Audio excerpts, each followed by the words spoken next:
쿠팡의 개인정보 유출 사태가 이제는 한미 간 통상 문제로까지 번질 수 있다는 우려가 나오고 있습니다. 국내 규제 논란이 어느새 한미 자유무역협정, 국제중재, 심지어 미국 정치권 발언까지 연결되고 있기 때문입니다. 시간이 갈수록 이야기가 이상한 방향으로 커지고 있는데요. 결론부터 말씀드리면 지금 쿠팡을 둘러싼 논란은 단순히 기업이 사고를 쳤다, 정부가 규제한다, 이런 수준으로만 보기 어려운 국면에 들어갔습니다. 미국의 대형 투자사들이 한국 정부의 쿠팡 제재를 문제 삼아 한미 자유무역협정 위반 의혹을 공식 제기했고 국제중재 절차 착수 가능성까지 공개적으로 언급했기 때문이죠. 여기다 전직 백악관 국가안보보좌관이 공개적으로 한국 정부와 국회가 쿠팡을 공격적으로 겨냥하고 있다라는 취지의 비판까지 했습니다. 왜 그런지 흐름을 차근차근 짚어보겠습니다. 사건의 출발점은 쿠팡의 개인정보 유출입니다. 쿠팡 측 설명에 따르면 중국 국적의 전 직원이 퇴사 이후에도 접근 권한이 제대로 해소되지 않은 점을 악용해 수천만 개의 계정에 접근했습니다. 다만 실제로 외부로 빠져나간 정보는 약 3,000개 계정 수준이었고 금융정보나 정부 발급 신분증, 로그인 정보 같은 핵심 민감 정보는 포함되지 않았다는 설명이 뒤따랐는데요. 이 지점까지만 보면 국내에서 과거에도 반복돼 왔던 대형 개인정보 사고 중 하나로 볼 수도 있습니다. 문제는 그 이후의 대응입니다. 쿠팡의 주요 주주인 미국계 투자사 그린옥스와 알티미터는 이 사건 이후 한국 정부의 움직임이 단순한 점검이나 행정 조치의 수준을 넘었다고 주장합니다. 이들은 한국 정부의 대응을 규제가 아니라 제거에 가깝다고 표현했는데요. 정당한 규제를 넘어 미국 기업을 시장에서 배제하기 위한 차별적 행정 정치적 작전이었다라고 주장했습니다. 그리고 이 주장을 뒷받침하기 위해 근거를 체계적으로 정리한 18쪽 분량의 중재 의향서를 한국 정부에 전달했고요. 이들이 준비한 문서는 단순 항의가 아니라 국제투자 분쟁, ISDS를 염두에 둔 정교한 법률 문서라는 겁니다. 투자사들은 여기서 쿠팡이 뉴욕 증권거래소에 상장된 기업이며 미국 투자사들이 주식 15억 달러를 보유한 회사라는 점을 분명히 했습니다. 그린옥스는 14년, 알티미터는 18년 동안 총 300억 달러 이상의 글로벌 자산을 운용하면서 단 한 번도 개인, 기관, 국가를 상대로 법적 조치를 취한 적이 없다라고 강조했는데요. 그만큼 이번 사안을 예외적이고 중대한 사안으로 보고 있다는 뜻입니다.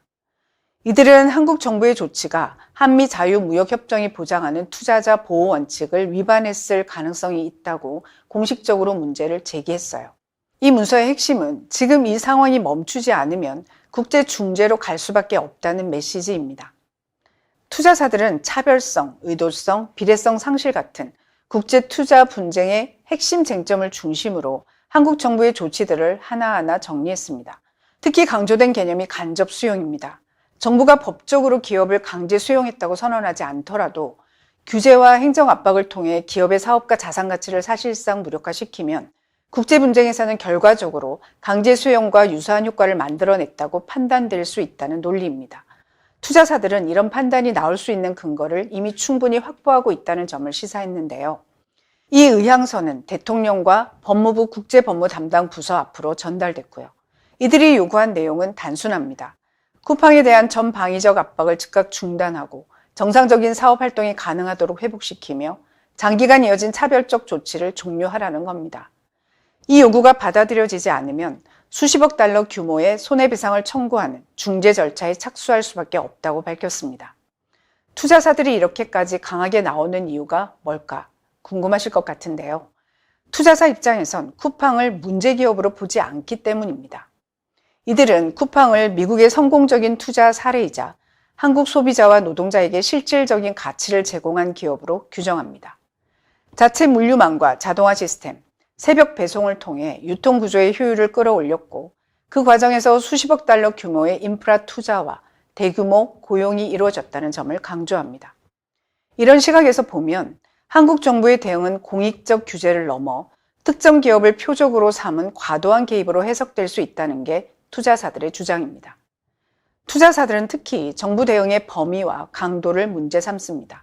공정거래위원회, 국세청, 고용노동부, 금융당국, 관세청, 경찰, 국토부 등 다수의 기관이 동시에 움직였고 그 가운데 상당수는 개인정보나 보안과 직접적인 관련이 없는 분야였다는 겁니다.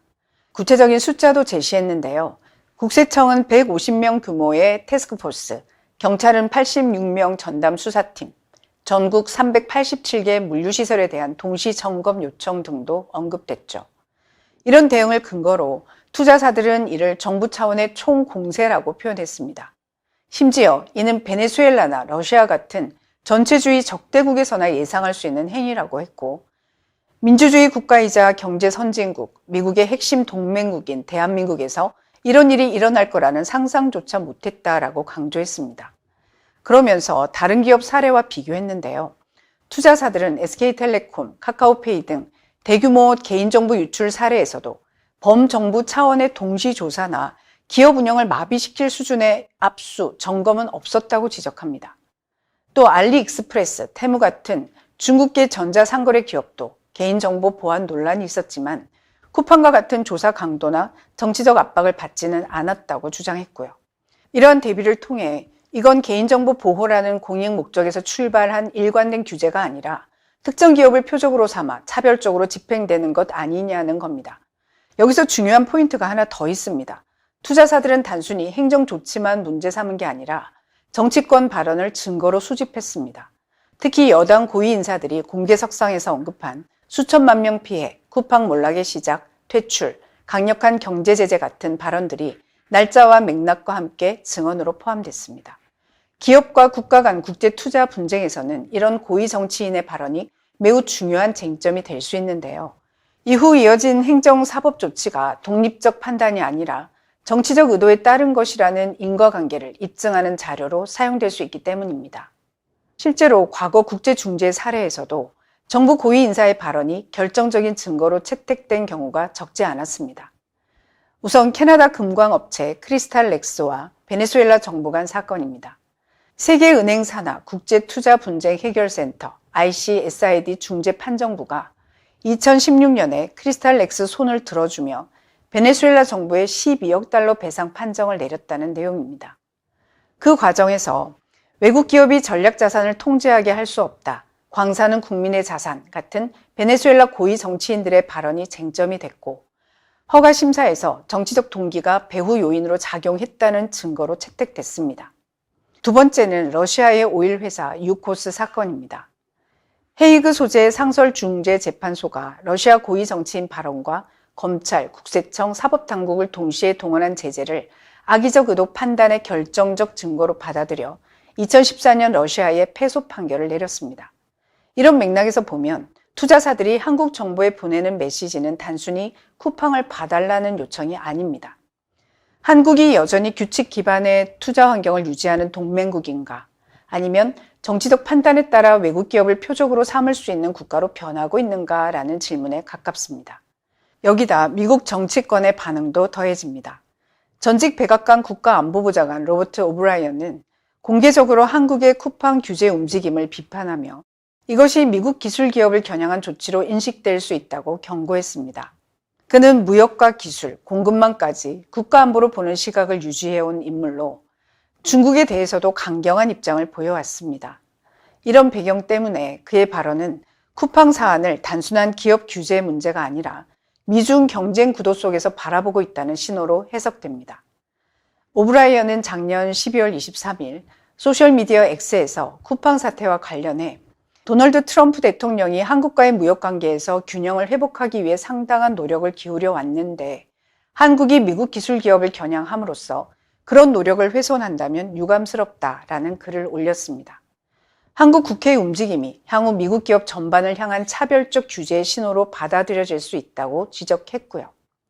또 전자상거래와 플랫폼 산업은 중국 기업들의 영향력이 빠르게 커지고 있는 분야인데 이런 상황에서 미국 상장 기업을 압박하는 건 전략적 균형을 흔들 수 있다는 취지의 발언도 덧붙였습니다. 이 발언이 주목받는 이유는 쿠팡의 법적 성격 때문입니다. 한국 소비자 입장에서는 국내 기업처럼 느껴지지만 국제 통상과 투자 기준에서는 미국 기업으로 분류되거든요. 그래서 이 사안은 자연스럽게 한미 통상 관계 그리고 미중 기술 경제의 경쟁의 맥락과 연결됩니다. 미국 정치권 일각에서는 쿠팡에 대한 규제 논의를 단순한 국내 이슈가 아니라 동맹국 시장에서 미국 기업이 어떤 대우를 받느냐의 문제로 바라보고 있다는 해석도 나옵니다. 현재로서는 미국 정부의 공식 입장이 나온 건 아닙니다. 하지만 미국 무역대표부는 관련 청원이 접수될 경우 일정 기간 내에 조사 착수 여부를 판단하게 되죠. 조사가 시작되면 통상 문제로 비화할 가능성도 배제할 수 없고 한미 자유무역협정에 따른 중재 절차 역시 단계적으로 진행될 수 있습니다. 정리해보면 쿠팡 사태는 한 번에 커진 게 아닙니다. 개인정보 유출이라는 직접 사건 위에 정부의 전방위적 대응, 정치권 발언, 투자자 보호 논리, 그리고 국제 통상과 안보의 시각이 차곡차곡 쌓이면서 여기까지 온 건데요. 앞으로 이 사안은 몇 가지 갈림길에 서게 될 겁니다. 국내 규제 논쟁으로 정리될지, 아니면 한미 통상 현안으로 번질지, 그리고 국제 중재라는 법적 절차로 이어질지. 쿠팡 하나의 문제가 아니라 한국의 투자 환경과 통상 신뢰도를 둘러싼 문제로까지 확장될 수 있다는 점에서 이 사태는 계속 지켜볼 필요가 있습니다.